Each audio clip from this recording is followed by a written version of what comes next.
El Madrid de 1946 respiraba aún con los pulmones heridos de una guerra que había terminado oficialmente 7 años atrás, pero cuyos fantasmas seguían vagando por las calles empedradas como sombras que se negaban a encontrar descanso.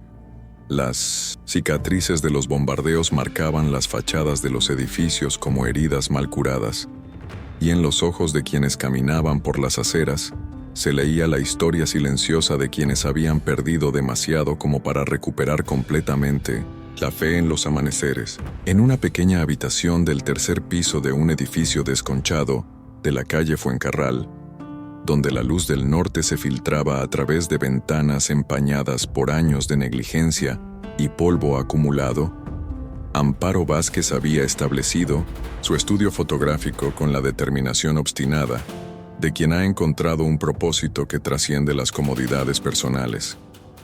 A los 40 años, llevaba el cabello gris recogido en un moño severo que enmarcaba un rostro donde las arrugas contaban historias de noches sin dormir y días dedicados a reconstruir vidas ajenas desde los fragmentos de esperanza que cabían en el encuadre de una cámara. Las paredes del estudio estaban cubiertas de fotografías que formaban un mosaico devastador de la memoria colectiva española.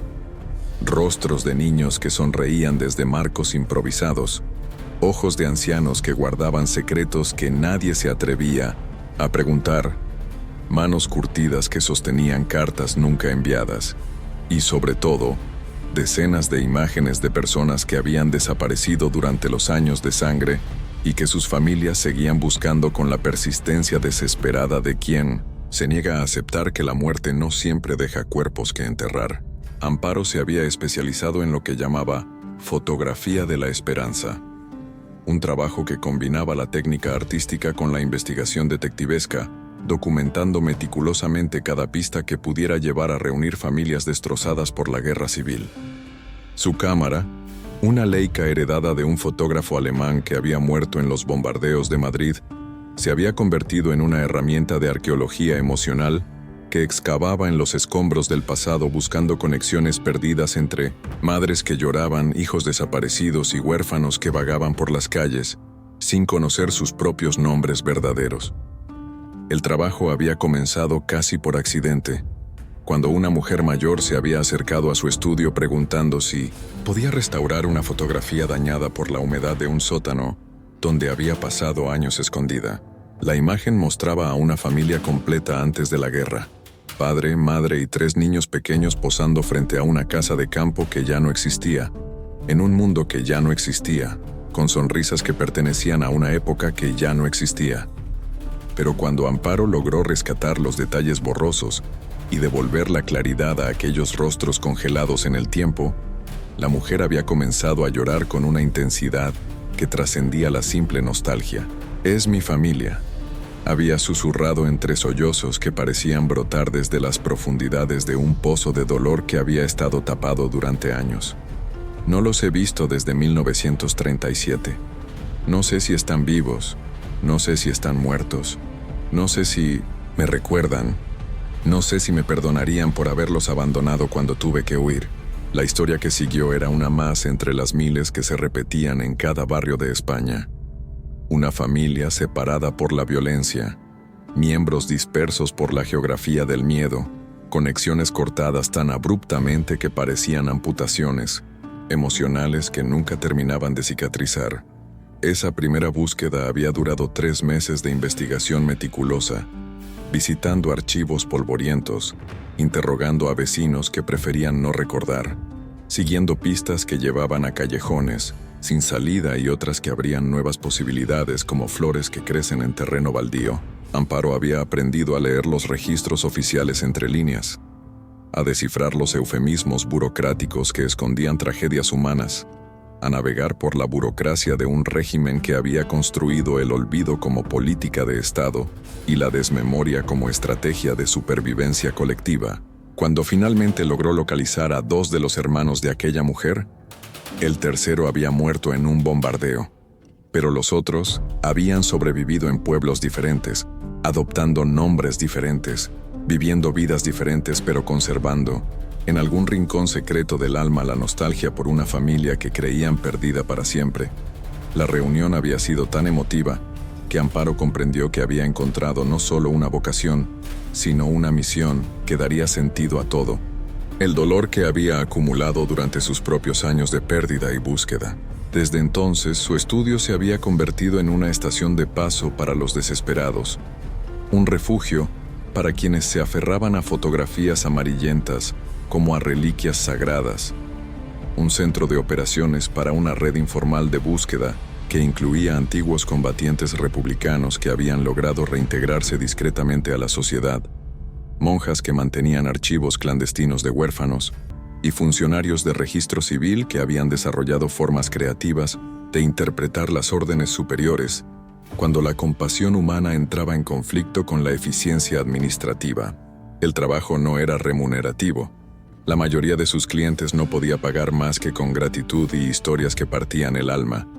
Pero Amparo había aprendido a vivir con lo mínimo indispensable, manteniendo su estudio con los ingresos ocasionales de fotografías de bodas y retratos familiares que realizaba para las familias acomodadas del barrio de Salamanca, gente que tenía el privilegio de crear nuevos recuerdos en lugar de dedicar su vida a rescatar los antiguos de entre los escombros del olvido oficial. Sus días comenzaban antes del amanecer, cuando la luz era más suave y el silencio de la ciudad permitía concentrarse en el trabajo de laboratorio que requería precisión absoluta.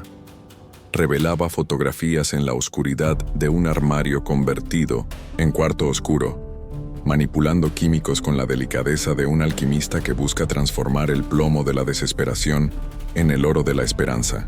Cada imagen que emergía lentamente en el líquido revelador era una pequeña victoria contra el olvido, una recuperación de dignidad humana en tiempos donde la identidad individual había sido subordinada a las necesidades de una narrativa oficial que no admitía contradicciones. Por las tardes atendía a los visitantes que llegaban a su estudio cargando maletas de cartón llenas de fotografías rotas, documentos medio quemados, cartas que nunca llegaron a su destino y, sobre todo, una carga de dolor que había fermentado durante años hasta convertirse en una determinación férrea de no morir, sin saber qué había pasado con aquellos a quienes amaban. Amparo había aprendido a leer el dolor en los gestos más pequeños, la manera como alguien sostenía una fotografía, el tiempo que tardaba en pronunciar un nombre que había evitado decir durante años, las lágrimas que se negaban a caer porque habían sido contenidas durante tanto tiempo que se habían cristalizado en el alma como estalactitas de pena petrificada. Pero había algo en su propio pasado que Amparo mantenía cuidadosamente oculto, una historia personal que se entrelazaba con la historia colectiva de maneras que no podía revelar sin destruir la credibilidad que había construido laboriosamente durante años de trabajo meticuloso. En el cajón más secreto de su escritorio, guardaba una fotografía que nunca mostraba a nadie.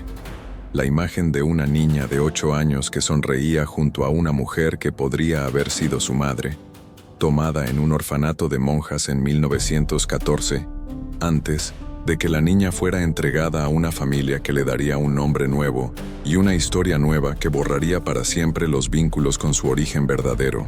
Esa niña había sido ella misma, y la búsqueda que realizaba cada día para otros era también una búsqueda personal que había comenzado décadas atrás y que ahora se veía complicada por la ironía terrible de haber descubierto que trabajaba dentro del mismo sistema que había destruido su propia familia original. Pero esa verdad permanecía enterrada como un secreto peligroso, mientras ella continuaba con su labor de rescatar almas perdidas, sin saber que muy pronto tendría que enfrentar el caso que pondría a prueba no solo sus habilidades profesionales, sino la integridad moral sobre la cual había construido toda su identidad adulta. Fue en una mañana de otoño, cuando las hojas comenzaban a caer sobre las aceras de Madrid como cartas nunca leídas, que el viento dispersa sin encontrar destinatario, que un niño de 10 años tocó la puerta de su estudio llevando consigo una fotografía que cambiaría para siempre el curso de su vida y la pondría frente al espejo más despiadado de su propia historia. El niño que apareció en la puerta del estudio de Amparo esa mañana de octubre Tenía la apariencia de quien ha crecido demasiado rápido por necesidad, con ojos que habían visto más de lo que cualquier criatura de 10 años debería conocer sobre la crueldad del mundo. Vestía un pantalón de pana remendado y una camisa que alguna vez había sido blanca, pero que ahora mostraba las manchas acumuladas de una vida vivida en los márgenes de la sociedad, donde el lujo de la limpieza constante era un privilegio que no todos podían permitirse. ¿Es usted la señora que encuentra personas perdidas?, preguntó con una voz que trataba de sonar valiente, pero que temblaba ligeramente en las consonantes, como si las palabras fueran demasiado pesadas para su garganta infantil. Sus manos pequeñas sostenían con cuidado reverencial una fotografía, envuelta en un trapo de cocina que había conocido días mejores, protegiéndola como si fuera el único tesoro que poseía en el mundo, lo cual, según descubriría Amparo más tarde, era literalmente cierto. «Soy Amparo Vázquez», respondió la fotógrafa, observando al niño con la atención profesional que había desarrollado durante años de leer historias humanas en gestos pequeños y detalles aparentemente insignificantes. «Y sí, ayudo a las familias a encontrarse cuando han sido separadas. ¿Cómo te llamas, pequeño? ¿Y quién te ha enviado hasta aquí?» «Me llamo Pablo», murmuró el niño, y luego, como si tuviera que hacer una confesión dolorosa, agregó: «Al menos, ese es el nombre que me dieron en el orfanato, pero no sé si es mi nombre verdadero. No sé muchas cosas sobre mí mismo, excepto...». Hizo una pausa. Desenvolvió cuidadosamente la fotografía que sostenía y se la extendió a Amparo con manos que temblaban de esperanza y terror mezclados. «Excepto que tengo una hermana, y esta es la única prueba que tengo de que ella existió alguna vez». Amparo tomó la fotografía con la delicadeza que había perfeccionado durante años de manejar recuerdos frágiles, y cuando la examinó bajo la luz que entraba por la ventana del estudio, sintió como si una corriente eléctrica recorriera su columna vertebral. La imagen mostraba a dos niños. Un niño de aproximadamente 6 años que se parecía notablemente a Pablo, y una niña de unos 4 años con cabello rizado y una sonrisa radiante que iluminaba toda la composición. Ambos vestían ropa sencilla pero limpia, y el fondo sugería que la fotografía había sido tomada en el patio de alguna institución, probablemente un orfanato o una casa de acogida. Pero lo que realmente perturbó a Amparo no fueron los detalles técnicos de la imagen, sino algo mucho más personal y alarmante. La niña de la fotografía tenía un parecido extraordinario con ella misma a esa edad, un parecido que iba más allá de las coincidencias casuales y que despertó memorias enterradas que había pasado décadas tratando de mantener dormidas en los rincones más profundos de su mente. «¿Dónde conseguiste esta fotografía, Pablo?», me preguntó, tratando de mantener un tono profesional mientras luchaba contra las emociones contradictorias que amenazaban con desestabilizar la compostura que había cultivado como armadura protectora. «¿Recuerdas cuándo fue tomada? ¿Sabes dónde estabais cuando alguien os hizo esta foto?». Pablo se sentó en la silla que Amparo le ofreció, pero permaneció en el borde como si estuviera listo para huir en cualquier momento, una postura que Amparo reconoció como la de alguien que había aprendido por experiencia que los adultos podían cambiar de amigos a amenazas sin previo aviso. «La hermana Esperanza me la dio cuando cumplí los 10 años, hace 2 meses. Dijo que era hora de que supiera que tenía familia en algún lugar del mundo, pero que no podía decirme más porque no tenía más información». «¿La hermana Esperanza?», repitió Amparo, sintiendo como si cada respuesta del niño abriera nuevas preguntas que se ramificaban como un laberinto de posibilidades inquietantes. «¿En qué orfanato vives, Pablo? ¿Cuánto tiempo has estado allí?». «En el hogar de San Vicente, cerca de la estación de Atocha», respondió Pablo, nombrando una institución que Amparo conocía de reputación, una de las muchas que habían proliferado después de la guerra para albergar a los miles de niños que habían quedado huérfanos o habían sido separados de sus familias durante los años de violencia. «He estado allí desde que tengo memoria. La hermana Esperanza dice que llegué cuando tenía 3 años, muy enfermo y muy asustado, pero que no hablaba lo suficiente como para explicar de dónde venía o qué había pasado con mi familia. Amparo se levantó y caminó hacia su archivo, una serie de cajones metálicos donde guardaba meticulosamente organizadas todas las fotografías, documentos y notas que había acumulado durante años de investigaciones. Mientras buscaba la carpeta correspondiente al hogar de San Vicente, su mente trabajaba febrilmente, tratando de procesar las implicaciones de lo que estaba escuchando. Si Pablo había llegado al orfanato en 1939, eso significaba que había sido separado de su familia durante los últimos meses de la guerra, cuando las operaciones de evacuación de niños habían alcanzado su punto más caótico. Pablo, dijo, mientras revisaba los documentos, ¿la hermana Esperanza te ha contado algo más sobre las circunstancias en que llegaste al orfanato? ¿Mencionó si llegaste solo o con otros niños? ¿Si había algún documento que te acompañara? El niño negó con la cabeza, pero luego pareció recordar algo. Solo me dijo una cosa extraña. Dijo que cuando llegué, llevaba una medalla pequeña cosida dentro de la camisa, y que en la medalla estaba grabado un nombre, Elena. La hermana Esperanza pensó que podría ser el nombre de mi hermana, pero no estaba segura. El nombre Elena resonó en la mente de Amparo como una campana que repica en una iglesia vacía. Era un nombre común, ciertamente, pero en el contexto de esta búsqueda, y considerando el parecido físico entre ella y la niña de la fotografía, comenzaba a formar un patrón que la aterrorizaba por sus posibles implicaciones. Se dirigió hacia otro cajón, este más pequeño y que mantenía cerrado con llave, donde guardaba sus propios documentos personales y los pocos objetos que había conservado de su propia infancia nebulosa. Entre esos objetos estaba su propio certificado de bautismo del orfanato donde había vivido antes de ser adoptada, un documento que mostraba que había sido registrada inicialmente con el nombre de Elena, antes de que su familia adoptiva le cambiara el nombre a Amparo. La coincidencia era demasiado específica para ser casual, y las implicaciones demasiado enormes para procesarlas completamente en ese momento. Pablo, dijo, regresando a sentarse frente al niño con una expresión que trataba de mantener serena, a pesar de la tormenta emocional que rugía en su interior. Creo que voy a poder ayudarte a encontrar a tu hermana, pero necesito que seas muy paciente conmigo, porque esta búsqueda podría llevar tiempo, y podríamos descubrir cosas que cambien lo que crees saber sobre tu propia historia. El rostro del niño se iluminó con una esperanza tan pura y radiante que partió el corazón de Amparo. ¿De verdad cree que podemos encontrarla? ¿Cree que sigue viva? ¿Cree que se acordará de mí? Las preguntas se derramaban de sus labios como agua contenida durante demasiado tiempo, cada una cargada con años de soledad y anhelo que había aprendido a mantener ocultos para protegerse de las decepciones repetidas. No puedo prometerte nada, todavía, respondió Amparo con honestidad, aunque cada fibra de su ser quería ofrecerle al niño la certeza que él necesitaba desesperadamente. Pero puedo prometerte que voy a hacer todo lo que esté en mi poder para encontrar respuestas. Y mientras tanto, quiero que sepas que no estás solo en esta búsqueda.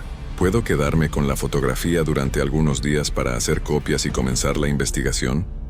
Pablo vaciló por un momento, aferrándose a la imagen como si soltarla fuera equivalente a renunciar a su última conexión con una familia que apenas recordaba. Pero después asintió con la seriedad de un adulto que toma una decisión de vida o muerte. Puede quedársela, pero ¿puedo venir a visitarla? ¿Puedo ayudar con la búsqueda? No tengo mucho que hacer en el orfanato y sé leer y escribir. Podría ser útil. La petición tocó algo profundo en el alma de Amparo, recordándole su propia infancia, cuando había fantaseado con tener una figura adulta que la incluyera en las decisiones importantes que afectaban su vida, que la tratara como un socio en lugar de como un objeto de caridad, que debía agradecer silenciosamente cualquier atención que recibiera. Por supuesto que puedes ayudar, respondió. De hecho, vas a ser mi socio en esta investigación. Nadie conoce tu historia mejor que tú, y va a ser importante que estés aquí cuando comencemos a encontrar pistas. Durante las siguientes 2 horas, Amparo interrogó gentilmente a Pablo sobre cada detalle que pudiera recordar de su vida en el orfanato, de los fragmentos de memoria que pudieran corresponder a su vida anterior, de los sueños o pesadillas que podrían contener ecos de experiencias reales enterradas en su subconsciente. El niño demostró tener una memoria sorprendentemente detallada para algunos aspectos de su experiencia, especialmente para las conversaciones que había escuchado entre las monjas cuando pensaban que no estaba prestando atención. A veces escuchaba a las hermanas hablar sobre los casos especiales. Reveló Pablo con la seriedad de quien comparte información clasificada. Hablaban de niños que habían llegado con circunstancias irregulares y mencionaban que había que tener cuidado con los documentos porque algunas familias podrían venir a buscarlos. Pero nunca entendí si eso era bueno o malo, si esas familias eran peligrosas, o si nosotros éramos los que estábamos en peligro. Esta información confirmó las sospechas que Amparo había estado desarrollando sobre la naturaleza sistemática de las separaciones familiares que habían ocurrido durante y después de la guerra. No habían sido solo consecuencias caóticas del conflicto, sino parte de una política deliberada de reeducación social que incluía la redistribución de niños de familias consideradas problemáticas hacia entornos que garantizaran su integración en el nuevo orden político. Cuando Pablo finalmente se marchó del estudio, prometiendo regresar al día siguiente después de sus clases en el orfanato, Amparo se quedó sola con la fotografía que podría contener la clave no solo de la historia del niño, sino de su propia identidad perdida. Se sentó frente a su mesa de trabajo, encendió la lámpara de escritorio y comenzó a estudiar cada detalle de la imagen con la lupa que usaba para examinar documentos antiguos. Cuanto más observaba la fotografía, más detalles emergían que confirmaban sus sospechas más inquietantes. El patio donde había sido tomada la imagen tenía características arquitectónicas específicas que coincidían con el orfanato donde ella misma había vivido antes de ser adoptada. La ropa que vestían los niños correspondía al uniforme estándar de esa institución durante los años 30. Y lo más perturbador de todo, en el fondo de la imagen, parcialmente visible, estaba la figura borrosa de una monja que Amparo reconoció como la hermana Caridad, la misma mujer que había estado presente el día que ella fue entregada a su familia adoptiva. La posibilidad de que Pablo fuera realmente su hermano biológico se volvía más concreta con cada detalle que examinaba, pero esa posibilidad venía acompañada de implicaciones que la aterrorizaban. Si era cierto, significaba que durante años había estado trabajando para reunir familias separadas por el mismo sistema que había separado a la suya propia. Significaba que había construido su identidad profesional sobre la base de una injusticia personal que nunca había reconocido completamente. Y más importante aún, significaba que tendría que elegir entre mantener el secreto que protegía su posición social o revelar una verdad que podría destruir tanto su carrera como su seguridad personal. Esa noche, Amparo no pudo dormir. Se quedó en su estudio hasta muy tarde, organizando y reorganizando las piezas de un rompecabezas que se volvía más complejo con cada nueva conexión que establecía. Había comenzado el día pensando que se enfrentaba a un caso más de búsqueda familiar, pero se iba a la cama comprendiendo que estaba a punto de embarcarse en una investigación que podría exponer no solo los secretos de una familia destruida, sino las mentiras sistemáticas sobre las cuales se había construido la versión oficial de la historia reciente de España. Y en el centro de todo eso estaba un niño de 10 años que confiaba en ella para encontrar a una hermana que podría ser ella misma. Una búsqueda que los llevaría a descubrir verdades que algunas personas muy poderosas habían invertido mucho esfuerzo en mantener enterradas para siempre. La investigación que Amparo había iniciado con la esperanza de resolver un caso más de familia separada se convirtió rápidamente en una exploración peligrosa de secretos que algunas personas muy poderosas habían invertido años en mantener enterrados. Durante la primera semana de búsqueda, mientras Pablo la visitaba cada tarde después de sus clases en el orfanato para ayudar a organizar documentos y fotografías, Amparo comenzó a descubrir patrones que la llenaron de una inquietud creciente sobre la magnitud de lo que había comenzado a destapar. Los archivos del hogar de San Vicente, que había logrado consultar gracias a sus contactos en la red informal de búsqueda de desaparecidos, mostraban irregularidades sistemáticas en los registros de entrada de niños durante los años 1938 y 1939.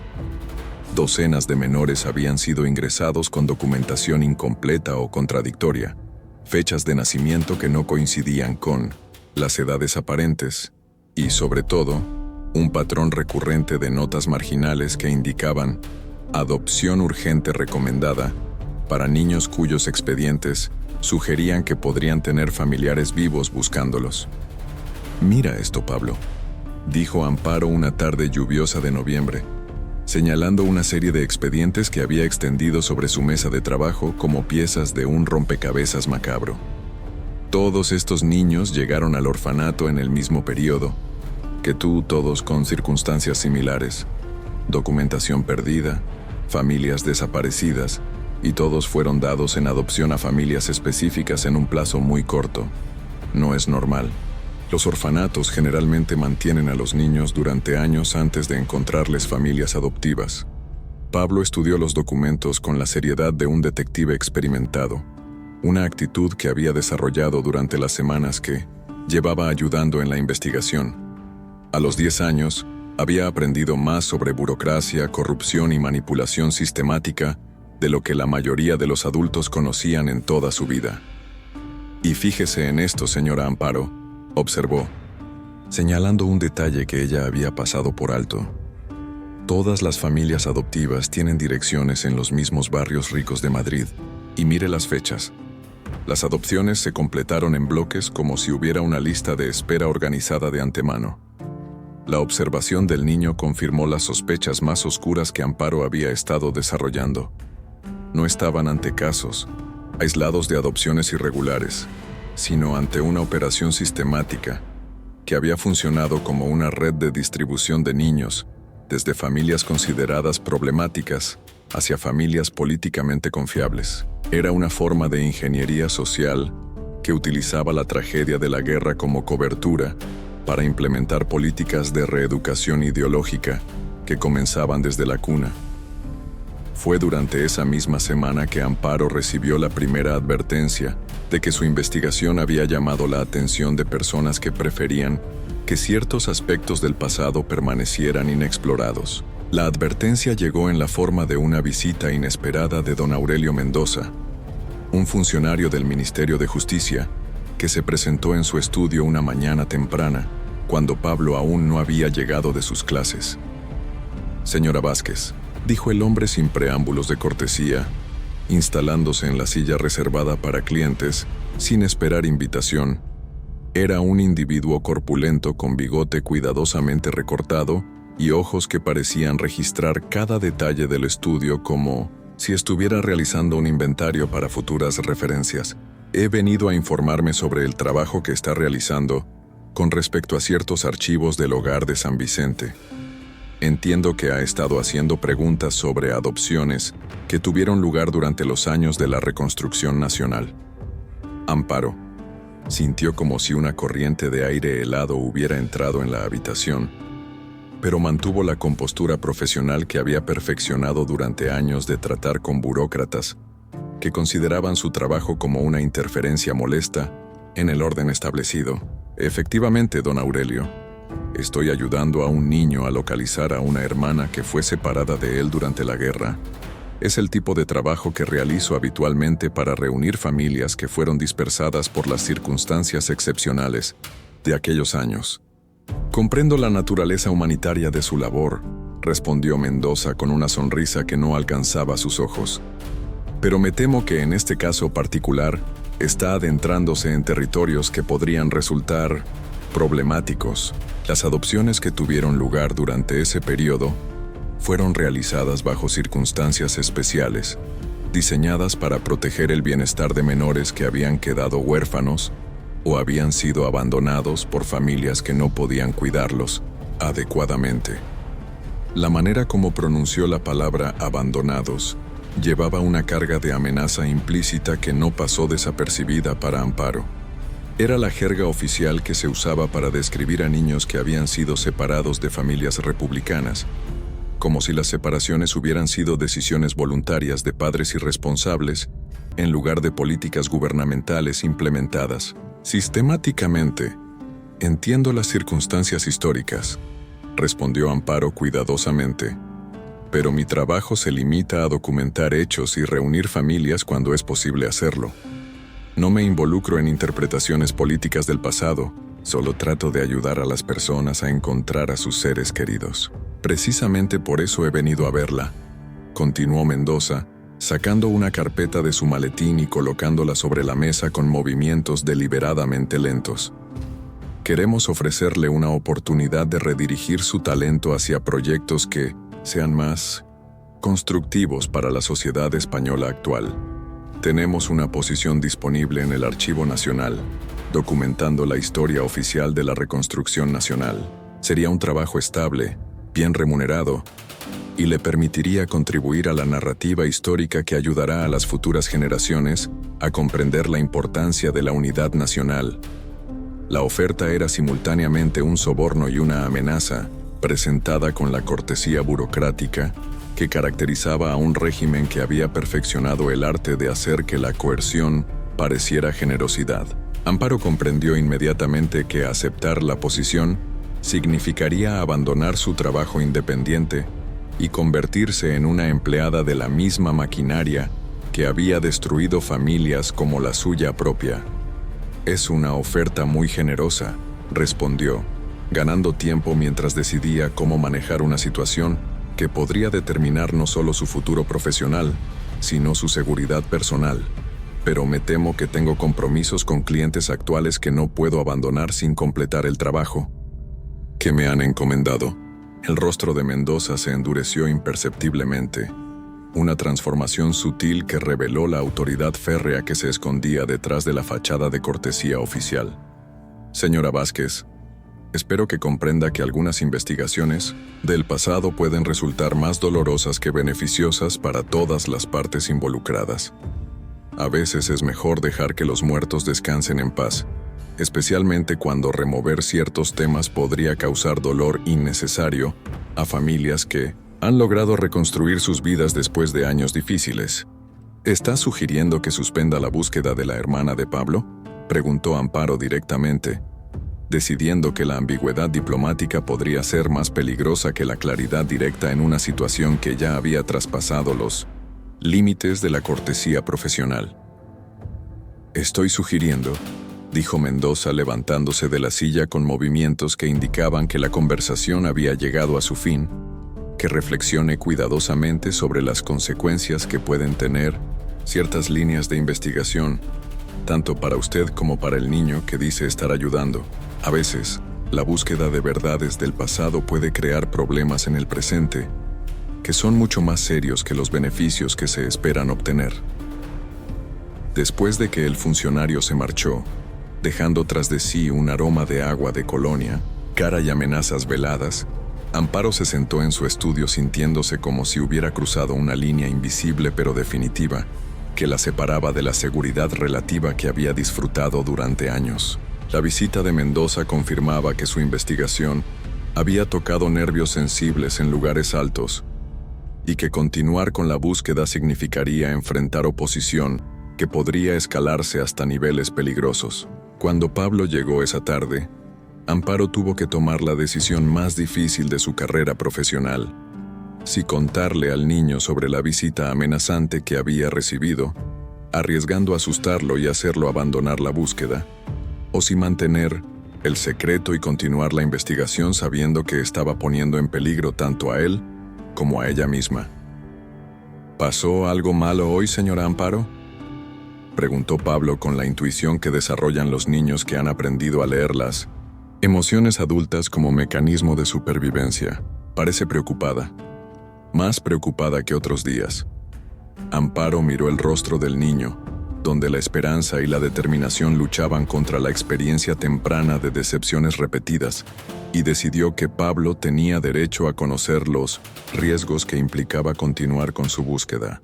Era demasiado joven para estar tomando decisiones de adulto, pero también era demasiado inteligente para ser protegido con mentiras que podrían ponerlo en mayor peligro del que enfrentaría. Conociendo la verdad, Pablo comenzó eligiendo sus palabras cuidadosamente. He descubierto que tu caso es más complicado de lo que pensaba inicialmente. Parece que las adopciones que tuvieron lugar en tu orfanato fueron parte de un sistema que, no siempre, respetó los derechos de las familias originales de los niños. Y hay personas en el gobierno que prefieren que esa información no se haga pública. Los ojos de Pablo se llenaron de una seriedad que ningún niño de 10 años debería necesitar, pero que él había desarrollado como armadura contra un mundo que nunca había sido particularmente gentil con él. Eso significa que encontrar a mi hermana podría meternos en problemas con la policía o con la gente del gobierno. Podría, admitió Amparo. Y eso significa que tienes que decidir si quieres continuar con la búsqueda, sabiendo que podría haber consecuencias peligrosas, o si prefieres parar aquí y conformarte con saber que probablemente tienes una hermana en algún lugar del mundo, sin tratar de encontrarla realmente. Pablo se quedó en silencio durante varios minutos, mirando hacia la ventana del estudio donde la lluvia de noviembre creaba patrones cambiantes sobre el cristal. Cuando finalmente habló, su voz llevaba una determinación que recordó a Amparo por qué había decidido dedicar su vida a reunir familias separadas, sin importar los riesgos personales que eso pudiera implicar. Señora Amparo, dijo con la solemnidad de quien hace un juramento sagrado. Toda mi vida he sabido que tenía una hermana en algún lugar, pero nunca he sabido nada más sobre mí mismo. No sé quiénes eran mis padres, no sé de dónde vengo, no sé por qué estoy solo en el mundo. Si usted puede ayudarme a encontrar aunque sea una respuesta, aunque sea peligroso, yo quiero intentarlo. Prefiero saber la verdad y enfrentar las consecuencias que vivir toda mi vida sin saber quién soy realmente. La respuesta del niño selló el destino de ambos, comprometiéndolos a una búsqueda que los llevaría a enfrentar no solo los secretos enterrados de una familia destruida, sino las mentiras sistemáticas sobre las cuales se había construido la versión oficial de la historia reciente de España. Amparo sabía que a partir de ese momento, cada paso que dieran los adentraría más en un territorio donde la verdad personal y la verdad política se entrelazaban de maneras que podrían resultar letales para ambos. Esa noche, mientras organizaba los documentos que había acumulado durante su investigación, Amparo tomó precauciones que nunca antes había considerado necesarias. Hizo copias de todos los archivos importantes y las distribuyó en diferentes escondites. Escribió una carta detallando sus descubrimientos y la envió a un contacto de confianza fuera de Madrid, y comenzó a desarrollar planes de contingencia para el caso de que ella o Pablo tuvieran que desaparecer repentinamente de la ciudad. La búsqueda de la hermana perdida se había convertido en algo mucho más grande y más peligroso. Una investigación que podría exponer décadas de crímenes sistemáticos contra familias españolas y que había puesto a una fotógrafa de 1900 en mediana edad y a un niño huérfano en el centro de una tormenta política que podría destruirlos a ambos antes de permitirles encontrar las respuestas que buscaban desesperadamente. La revelación que cambiaría para siempre la comprensión que Amparo tenía de su propia identidad llegó de la fuente más inesperada. Un sobre amarillento que la hermana Esperanza del hogar de San Vicente le entregó en secreto durante una visita clandestina al estudio, una semana después de la amenazante conversación con el funcionario del ministerio. La anciana religiosa había llegado envuelta en un chal negro que ocultaba su hábito, moviéndose por las calles de Madrid con la cautela de quien sabe que está violando órdenes superiores al revelar secretos que había guardado durante décadas. Señora Vázquez, murmuró la hermana Esperanza mientras miraba nerviosamente hacia la puerta del estudio, como si esperara que aparecieran figuras amenazantes en cualquier momento. No debería estar aquí, y definitivamente no debería estar entregándole esto, pero mi conciencia ya no puede soportar el peso de lo que sé, especialmente después de que ese hombre del gobierno vino a interrogarme sobre usted y sobre Pablo. El sobre que le entregó estaba sellado con lacre que había sido roto y vuelto a sellar múltiples veces a lo largo de los años, sugiriendo que había sido abierto, examinado y guardado repetidamente por personas que habían luchado con la decisión de qué hacer con su contenido. Cuando Amparo lo abrió con manos temblorosas, encontró una serie de documentos que reconstruían una historia que había permanecido fragmentada en su memoria durante más de 30 años. El primer documento era un certificado de nacimiento original que mostraba que una niña llamada Elena Rodríguez había nacido el 15 de marzo de 1906, hija de María Rodríguez y Carlos Vázquez. Los mismos nombres que aparecían en el certificado de nacimiento falsificado que Amparo había conservado de su adopción, pero con fechas y circunstancias completamente diferentes. Según este documento, auténtico, ella no había sido una huérfana abandonada, sino la hija mayor de una familia completa que incluía un hermano menor llamado Pablo, nacido 3 años después. «Dios mío», susurró Amparo, sintiendo como si el suelo se desplomara bajo sus pies mientras las implicaciones de lo que estaba leyendo se asentaban en su mente como piedras que caen en un pozo profundo. Pablo. Pablo es realmente mi hermano. No solo una coincidencia, no solo un caso que se parecía a mi historia. Es mi hermano biológico. La hermana Esperanza asintió con lágrimas corriendo por sus mejillas arrugadas. Lágrimas que parecían haber estado acumulándose durante décadas de silencio forzado.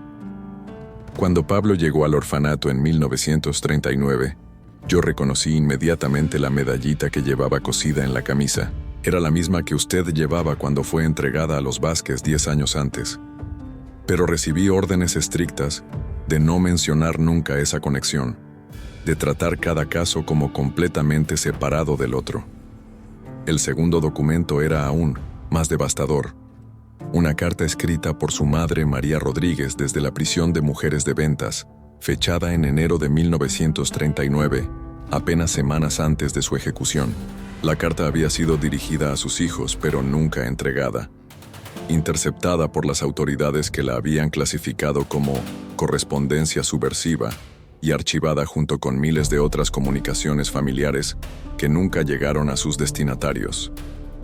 Mis queridos Elena y Pablo, leyó Amparo en voz alta, su voz quebrándose con cada palabra que parecía surgir directamente del alma torturada de una madre que sabía que iba a morir sin volver a ver a sus hijos. Si algún día leen esta carta, quiero que sepan que todo lo que hice fue por amor a ustedes y por la esperanza de un mundo más justo donde pudieran crecer libres y dignos. Su padre murió defendiendo la República y yo moriré defendiendo los mismos ideales, pero ustedes deben vivir, deben sobrevivir, deben encontrarse el uno al otro algún día y reconstruir nuestra familia sobre las cenizas de este mundo destruido. La carta continuaba con detalles específicos sobre la separación forzada que habían sufrido. Elena había sido entregada a una familia de clase media que había demostrado lealtad al régimen, mientras que Pablo, demasiado pequeño para ser reeducado inmediatamente, había sido enviado a un orfanato donde permanecería hasta que pudiera ser colocado con una familia apropiada. La separación no había sido una consecuencia caótica de la guerra, sino una política deliberada, diseñada para erradicar la influencia de familias republicanas sobre las futuras generaciones. Pero hay más, murmuró la hermana Esperanza, sacando otro documento del sobre con manos que temblaban tanto por la edad como por el peso emocional de las revelaciones que estaba compartiendo. La familia Vázquez que la adoptó no lo hizo, por caridad cristiana. Fueron compensados generosamente por el gobierno para tomar niños de familias republicanas y criarlos como si fueran hijos propios, borrando completamente su historia original. El tercer documento era un contrato de adopción que detallaba los pagos mensuales que la familia Vázquez había recibido durante años por criar a Elena como Amparo, junto con bonificaciones especiales por mantener secreto su origen verdadero y por reportar cualquier comportamiento que pudiera sugerir que la niña conservaba memorias de su familia biológica. Era un sistema de compra de niños disfrazado como programa de bienestar social. Una red de tráfico humano operada directamente por el Estado. ¿Cuántos niños?, preguntó Amparo, sintiendo como si cada revelación la golpeara como una ola que amenazaba con ahogarla en la magnitud de la injusticia que estaba descubriendo. ¿Cuántos niños fueron separados de sus familias de esta manera? ¿Cuántas familias adoptivas participaron en este robo sistemático de identidades? Miles, respondió la hermana Esperanza, con una voz que apenas se distinguía de un susurro. Tal vez decenas de miles, y no solo durante la guerra, sino durante años después, hasta bien entrados los años 40. Cualquier familia que fuera considerada políticamente problemática podía ver a sus hijos confiscados bajo cualquier pretexto. Pobreza extrema, abandono, influencias subversivas, educación inapropiada. Los niños eran redistribuidos como si fueran propiedades del Estado, entregados a familias que garantizaran su integración en el nuevo orden social. La comprensión de que había dedicado su vida profesional a reunir familias separadas por el mismo sistema, que había destruido la suya propia, golpeó a Amparo con una fuerza que la dejó sin aliento. Durante años había trabajado desde adentro de una estructura que había perfeccionado el arte de separar niños de sus familias, ayudando a algunas víctimas mientras permanecía ciega a su propia victimización. Era una ironía tan cruel que rozaba lo absurdo, si no fuera por el dolor devastador que implicaba para miles de personas que habían vivido toda su vida sin conocer su verdadera identidad. ¿Por qué me está contando esto ahora?, le preguntó Amparo, tratando de procesar no solo la información que estaba recibiendo, sino las implicaciones de lo que significaría para su relación con Pablo, para su trabajo, para toda la estructura de su vida adulta. ¿Por qué después de tantos años de silencio decidió revelar estos secretos? La hermana Esperanza se quitó el chal que cubría su cabeza, revelando cabello completamente blanco y un rostro marcado por décadas de conflicto interno entre la obediencia institucional y la conciencia moral. «Porque estoy muriendo», dijo con una simplicidad que cortó el aire como una confesión final. «Tengo cáncer y los médicos me han dado pocos meses de vida. Y porque ese funcionario del gobierno que vino a interrogarme me hizo comprender que ustedes están en peligro real si continúan con esta investigación». «¿Qué tipo de peligro?», preguntó Amparo, aunque parte de ella ya conocía la respuesta y temía escucharla verbalizada. «El tipo de peligro que elimina a las personas que saben demasiado sobre secretos que podrían destruir reputaciones importantes y desestabilizar narrativas oficiales que han sido cuidadosamente construidas durante décadas», respondió la hermana Esperanza. «Hay familias muy prominentes en Madrid, gente con poder político y económico, que adoptaron niños a través de este sistema. Si la verdad sobre estas adopciones se hace pública, no solo enfrentarían escándalo social, sino posibles cargos criminales por participar en lo que esencialmente era una red de tráfico de menores». El cuarto documento del sobre era una lista parcial de familias que habían participado en el programa de adopciones, y los nombres que contenía leyeron como un directorio de la élite política y económica de Madrid. Empresarios, funcionarios, gubernamentales, oficiales militares, incluso algunos miembros del clero que habían usado su posición para acceder a niños que consideraban especialmente prometedores para sus propias familias. Era una red de complicidad que se extendía hasta los niveles más altos de la sociedad española. «Mi Dios», murmuró Amparo, reconociendo varios nombres de personas que había conocido profesionalmente durante años, clientes ocasionales que habían contratado sus servicios para fotografías familiares, sin saber nunca que ella era una víctima del mismo sistema que los había beneficiado. Algunas de estas personas las conozco. He trabajado para ellas. He estado en sus casas. He fotografiado a sus familias, sin saber que sus hijos adoptivos podrían haber sido robados de otras familias.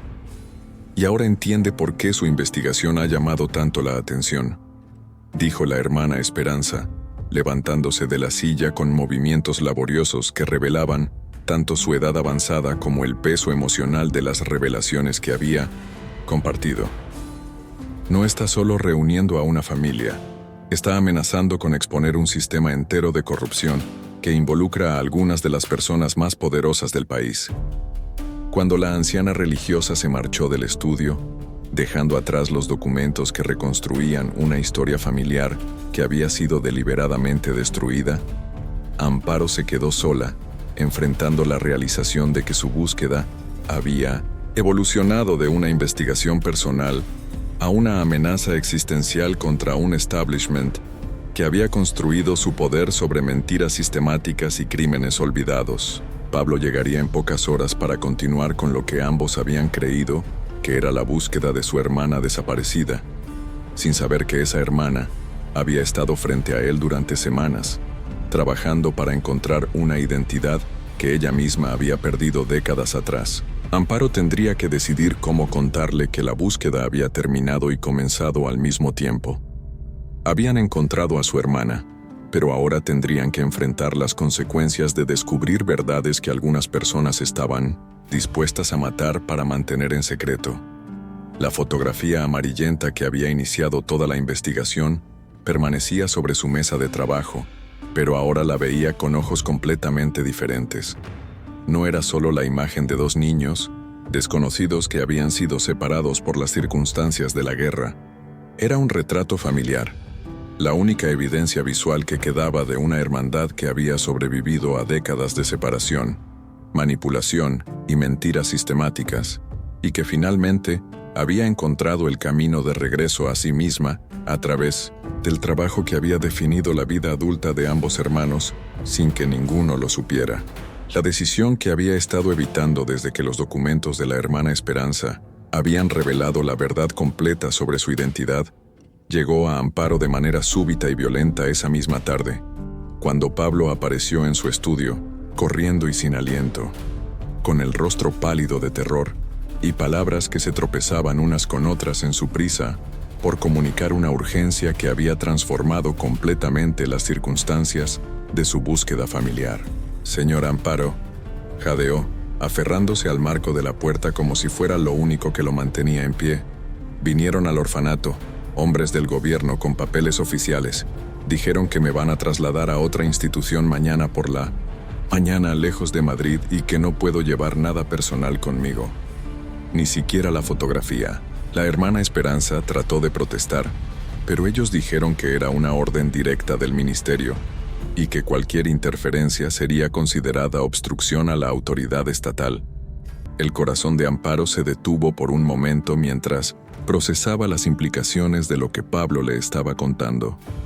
No era una coincidencia que el traslado hubiera sido ordenado precisamente el mismo día que la hermana Esperanza había revelado los secretos que había guardado durante décadas. Alguien había estado vigilando sus movimientos, monitoreando sus contactos, y había decidido que la manera más eficiente de terminar con la investigación era simplemente hacer desaparecer al niño que había iniciado toda la búsqueda. «Pablo», dijo, tomando las manos del niño entre las suyas para calmarlo mientras su propia mente trabajaba febrilmente para evaluar las opciones que tenían disponibles. «Necesito contarte algo muy importante sobre lo que he descubierto hoy.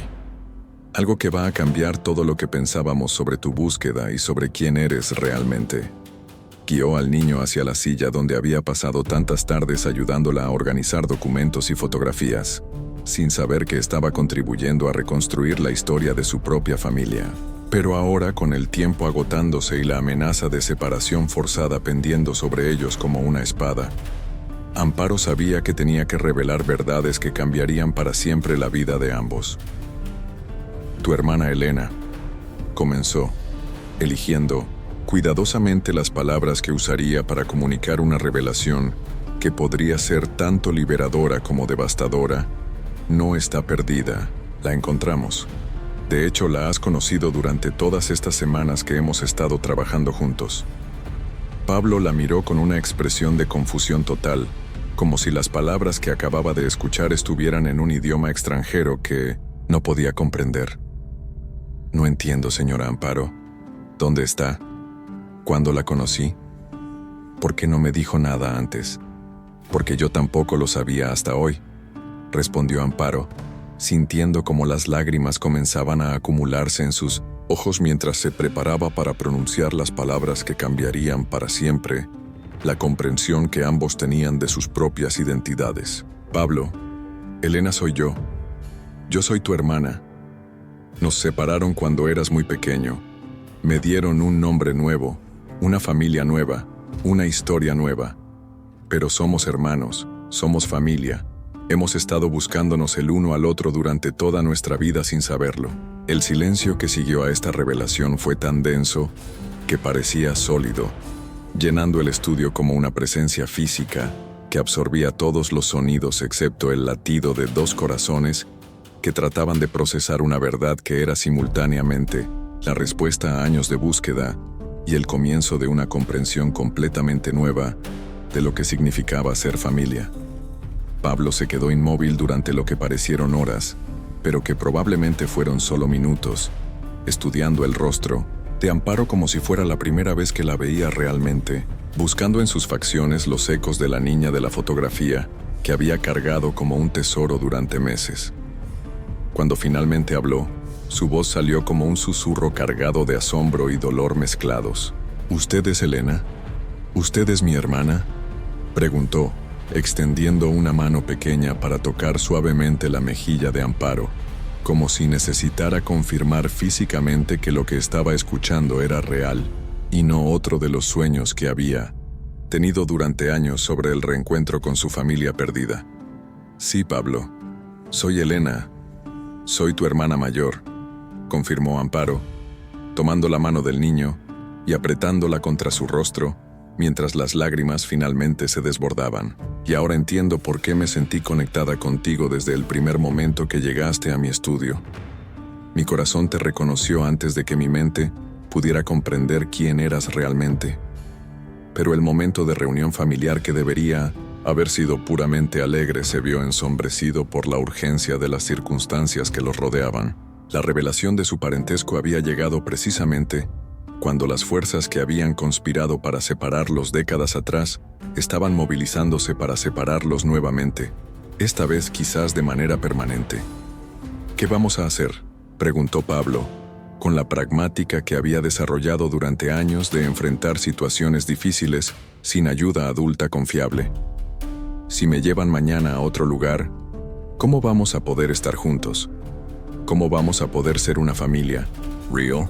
Era entonces cuando Amparo se dio cuenta de que tenía que tomar la decisión más importante de su vida, una decisión que determinaría no solo su futuro con Pablo, sino el destino de las revelaciones que habían descubierto sobre la red sistemática de separación familiar que había operado durante décadas. Podía intentar huir con Pablo, desaparecer en algún lugar de España o incluso salir del país, manteniendo en secreto lo que habían descubierto para proteger su seguridad personal. O podía usar la información que tenían para exponer la verdad, sabiendo que eso los pondría en peligro inmediato, pero que podría ayudar a otras familias que seguían separadas por las mismas mentiras sistemáticas que habían destruido la suya. Pablo, dijo, levantándose y caminando hacia el cajón donde guardaba la cámara fotográfica que había definido su carrera profesional. Tengo una idea, pero va a requerir que seamos muy valientes, más valientes de lo que cualquier niño de 10 años debería tener que ser. Sacó la cámara y comenzó a cargar película nueva, movimientos mecánicos que había realizado miles de veces, pero que ahora llevaban un peso de determinación que transformaba la rutina técnica en una preparación para la batalla. Vamos a documentar todo lo que hemos descubierto. Vamos a fotografiar todos los documentos, todas las listas, todas las evidencias de lo que han hecho. Y después vamos a hacer copias y las vamos a distribuir a periodistas, a iglesias, a cualquiera que pueda ayudar a hacer pública esta información.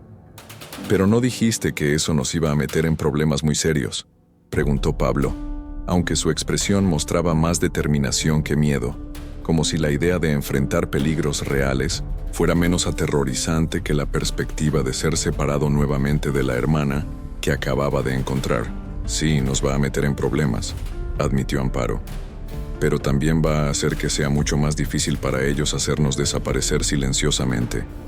Si la información se hace pública, si hay evidencia documentada de lo que han estado haciendo, Van a tener que enfrentar consecuencias. Y tal vez, solo tal vez, podamos ayudar a otras familias a reunirse como nosotros nos hemos reunido.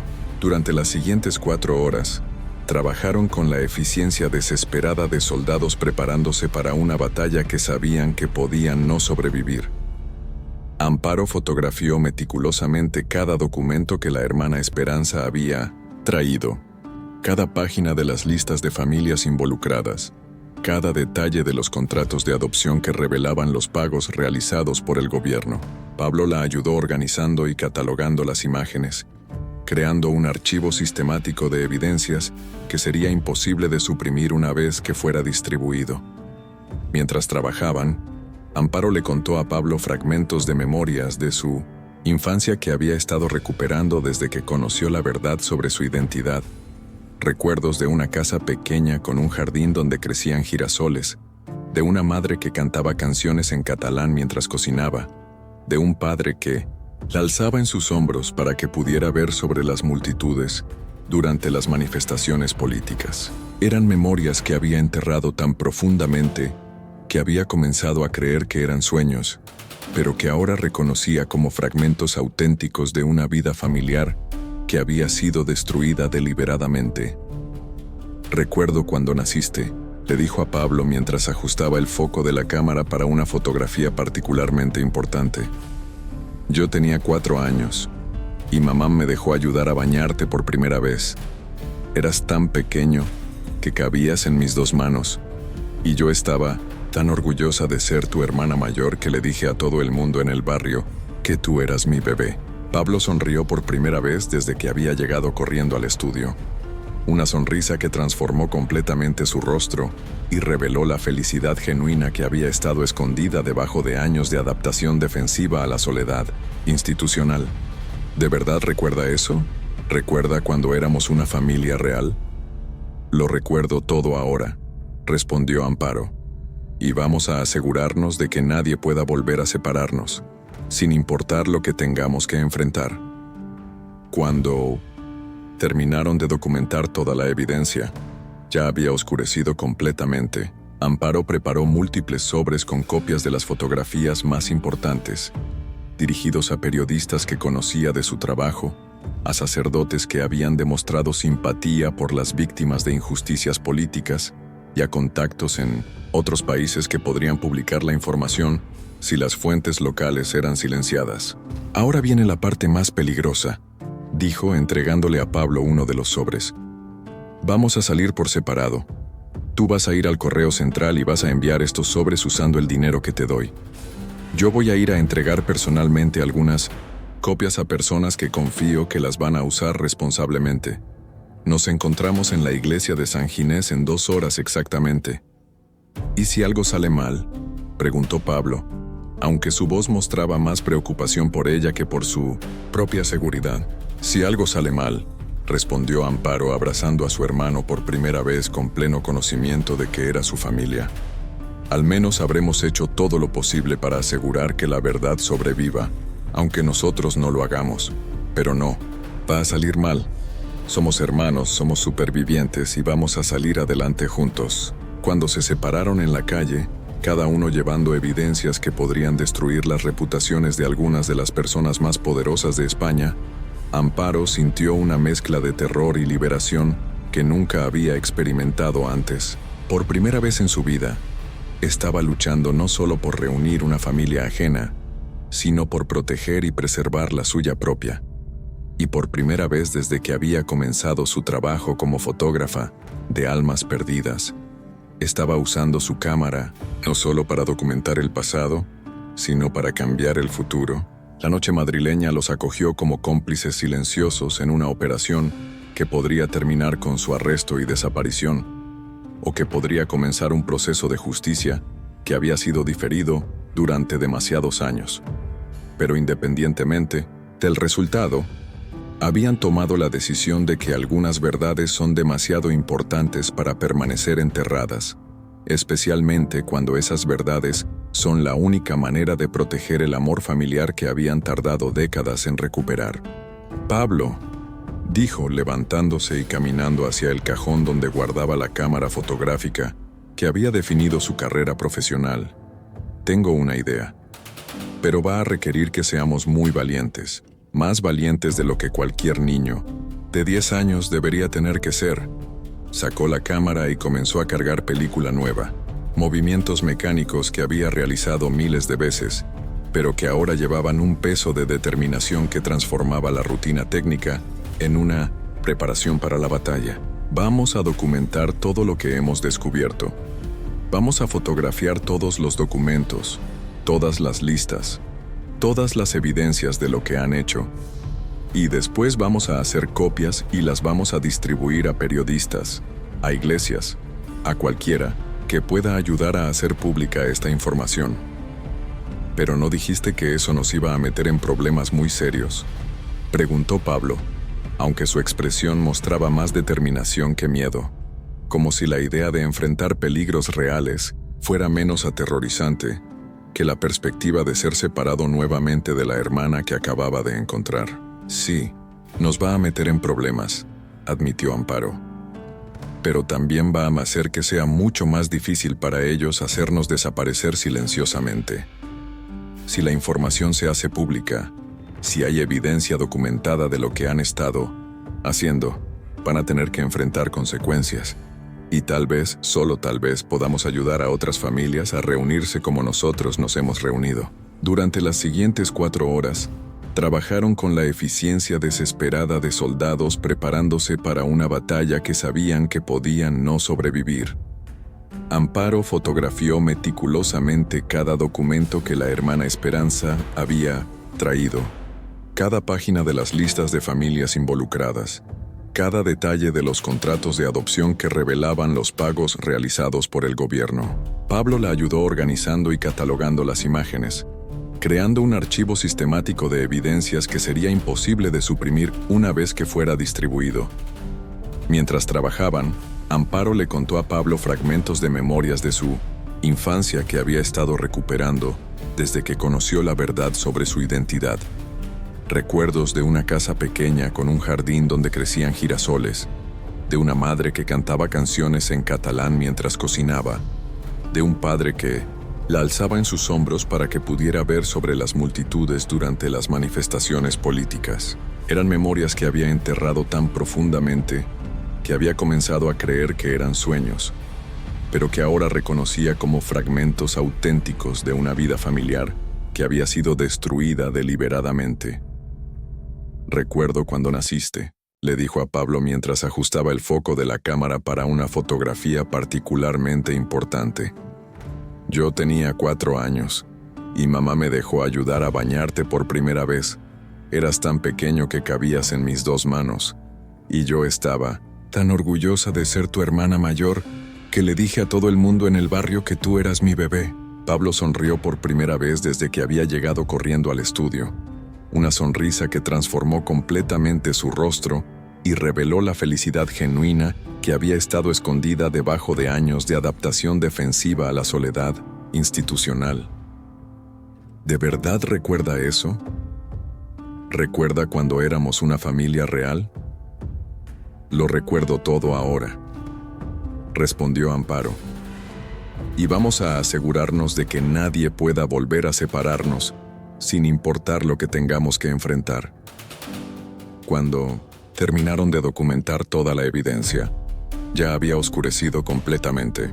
Amparo preparó múltiples sobres con copias de las fotografías más importantes, dirigidos a periodistas que conocía de su trabajo, a sacerdotes que habían demostrado simpatía por las víctimas de injusticias políticas, y a contactos en 1900, otros países que podrían publicar la información si las fuentes locales eran silenciadas.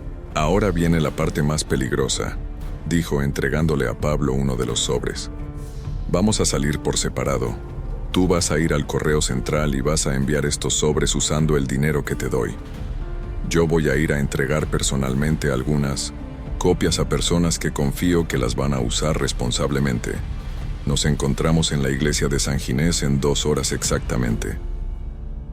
«¿Y si algo sale mal?», preguntó Pablo, aunque su voz mostraba más preocupación por ella que por su propia seguridad. «Si algo sale mal», respondió Amparo abrazando a su hermano por primera vez con pleno conocimiento de que era su familia. Al menos habremos hecho todo lo posible para asegurar que la verdad sobreviva, aunque nosotros no lo hagamos. Pero no, va a salir mal. Somos hermanos, somos supervivientes y vamos a salir adelante juntos. Cuando se separaron en la calle, cada uno llevando evidencias que podrían destruir las reputaciones de algunas de las personas más poderosas de España, Amparo sintió una mezcla de terror y liberación que nunca había experimentado antes. Por primera vez en su vida, estaba luchando no solo por reunir una familia ajena, sino por proteger y preservar la suya propia.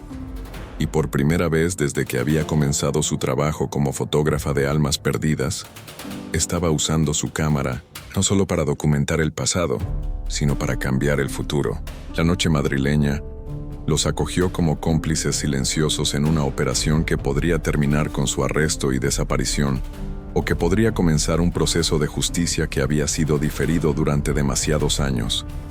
Pero independientemente del resultado, habían tomado la decisión de que algunas verdades son demasiado importantes para permanecer enterradas, especialmente cuando esas verdades son la única manera de proteger el amor familiar que habían tardado décadas en recuperar. Elena, dijo Pablo una tarde mientras organizaban las fotografías que habían tomado durante una reunión particularmente emotiva entre hermanos que habían estado separados durante 40 años. ¿Crees que mamá y papá estarían orgullosos de lo que estamos haciendo? La pregunta tocó una fibra emocional que Amparo había estado explorando desde que habían recuperado las memorias de sus padres biológicos a través de la carta que su madre había escrito desde la prisión. Creo que estarían más que orgullosos, respondió, sintiendo cómo la presencia de María y Carlos Rodríguez se hacía tangible en el estudio lleno de familias que se reunían y verdades que finalmente salían a la luz. Creo que estarían asombrados de ver cómo su amor nos mantuvo conectados incluso cuando no sabíamos quiénes éramos, y cómo esa conexión nos permitió encontrar una manera de ayudar a otras familias a experimentar lo que nosotros experimentamos cuando nos encontramos. Los domingos por la tarde, cuando el estudio estaba cerrado al público, Amparo y Pablo tenían una tradición que habían desarrollado espontáneamente durante los primeros meses después de su reunión. Preparaban té y galletas, se sentaban en el suelo rodeados de todas las fotografías familiares que habían acumulado a lo largo de los años, y se contaban mutuamente las memorias que habían estado recuperando de su infancia compartida. Eran sesiones que funcionaban como arqueología emocional, excavando en las capas de olvido forzado para recuperar fragmentos de una felicidad familiar que había existido antes de que sus vidas fueran interrumpidas por la violencia política. Una tarde de primavera, mientras revisaban una caja de fotografías que había llegado de una familia que había encontrado un baúl lleno de imágenes de parientes que habían creído perdidos para siempre, Pablo encontró algo que hizo que se detuviera abruptamente en su tarea de clasificación. Era una fotografía que mostraba a una pareja joven con 2 niños pequeños, tomada en lo que parecía ser un día de campo en las afueras de Madrid, probablemente durante los años 30. Elena, murmuró extendiendo la imagen hacia su hermana con manos que temblaban de emoción. Creo que esta es nuestra familia. Creo que estos somos nosotros con mamá y papá antes de que todo cambiara. Amparo tomó la fotografía y la examinó, bajo la luz de la lámpara de escritorio, sintiendo cómo el reconocimiento se extendía por su conciencia como ondas en un estanque tranquilo. Era ciertamente su familia.